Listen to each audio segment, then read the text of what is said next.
Hi Dia, how are you? Welcome to my YouTube channel.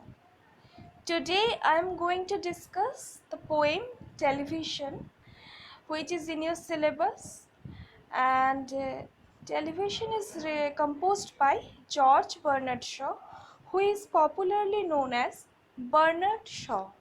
Okay, so before going to the poem, you have to know about the poet and his popular themes which he uses in his poems. So let's know about the poet. Okay, this is George Bernard Shaw as you see him. Okay, the picture is taken in 1911 by Alvin Langdon Coburn. So let's know about George Bernard Shaw. George Bernard Shaw actually was known as Bernard Shaw because he preferred to be known as Bernard Shaw. He was born on 26 July 1856 and he died on 2nd November 1950. He was a popular playwright, Irish playwright. Playwright means the persons who write plays or dramas. Those are called playwrights. Okay, so he was a famous playwright and he was awarded Nobel Prize in 1925, and he also won the Oscar Prize for his drama Pygmalion. Okay, so now before going to the poem, you have to know his political beliefs. Actually, George Bernard Shaw was a politician, active politician. Okay, so political activist. Rather, you can say political activist. Okay, so he believed in Fabian socialism. Now, you don't have to know much about that, but you have to know what is socialism. Socialism is something that makes you believe that everybody is equal, an equal distribution of the wealth and everything in the world. Okay, so people will be equal and they will be benefited equally in the world. That is socialism. And Fabian socialism, what is Fabian socialism? He actually in Britain, the Fabian socialists wanted to incorporate this kind of social thoughts into literature and pamphlets and debates in other things. So it was put into the in education system.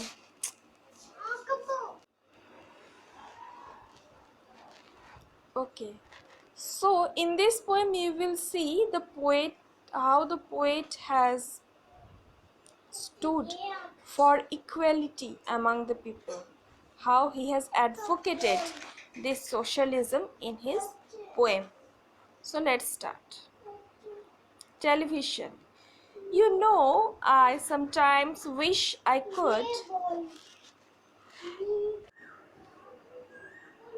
You know, I sometimes wish I could get in that glass screen surrounded by wood.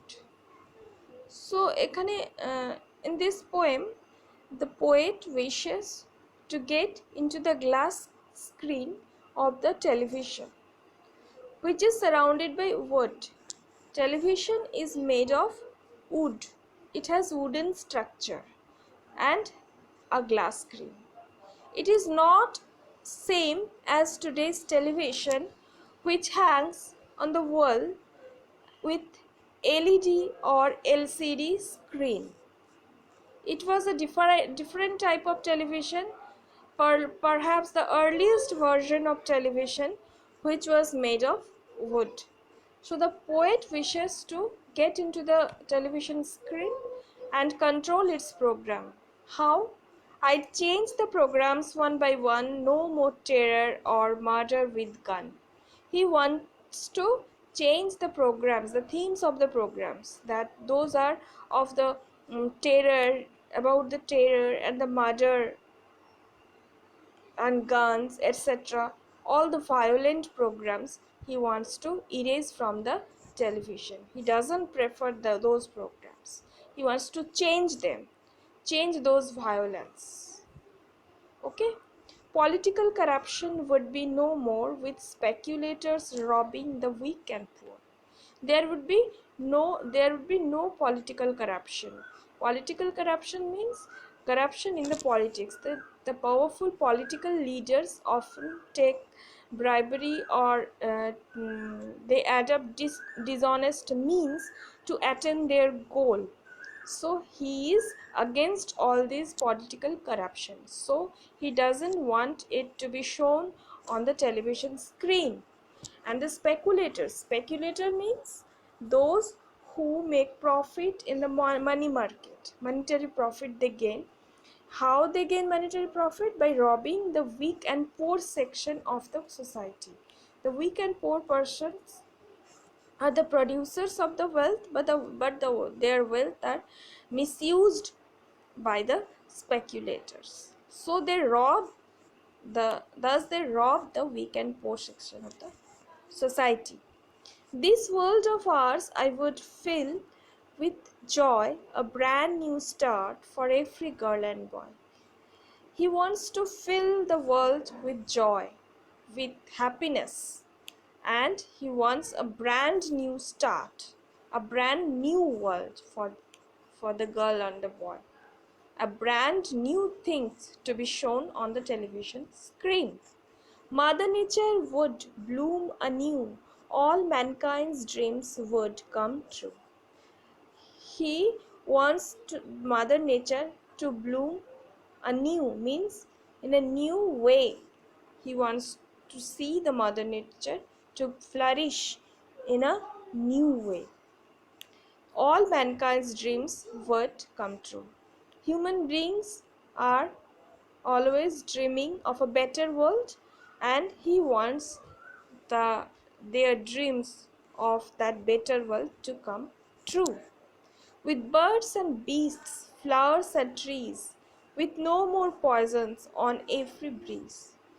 He wants the world to be full with birds and beasts, all the natural inhabitants of and flowers and trees, with no more poisons on every breeze, and no poison in the wind. Means it will be a pollution free wind, a violence free world, and this world will be shown on the TV screen. The waters in each river and stream would be pure and clear like in my dream. The poet dreams of a world where the water of the river and the stream will be very clear. It will be crystal clear and pure. And this will be shown on the TV. Yes, all the programs on my TV would be specially made for you and me.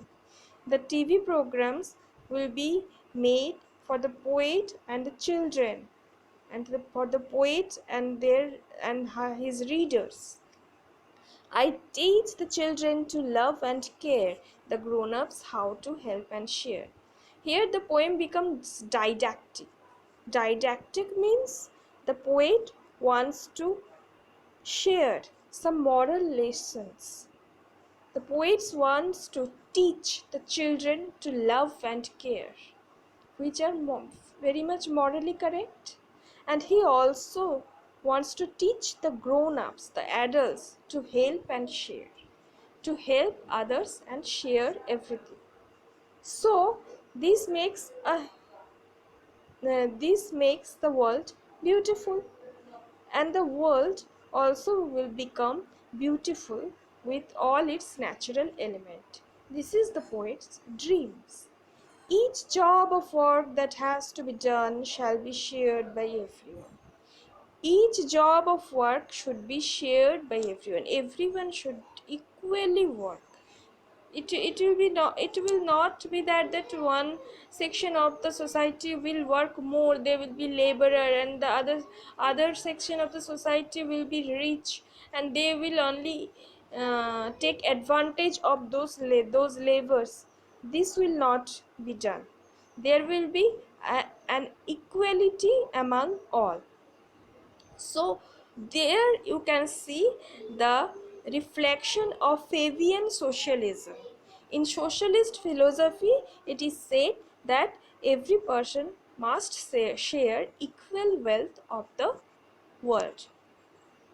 As you see here, the poet is telling about equality in his poem. There will be no more rich and no more poor on my television, and that's for sure. The poet on poets television, there will be no discrimination between the rich and the poor.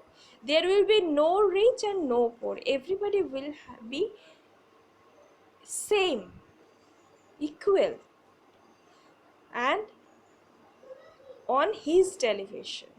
Okay, so this is the end of the poem. As we go through the poem, we see that the television is not merely a television, it is the medium of the poet's vision, his vision of the future world, where the world will be beautiful with the nature, the birds, beasts, flowers, trees, and pollution free river and wind, etc.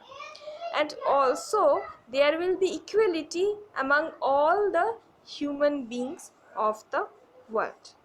So that was the poem, and I have explained it line by line. I hope you have understood. If you have any problem with regarding anything in the poem, please feel free to ask me. I am always there to help you. Thank you. Take care of yourself.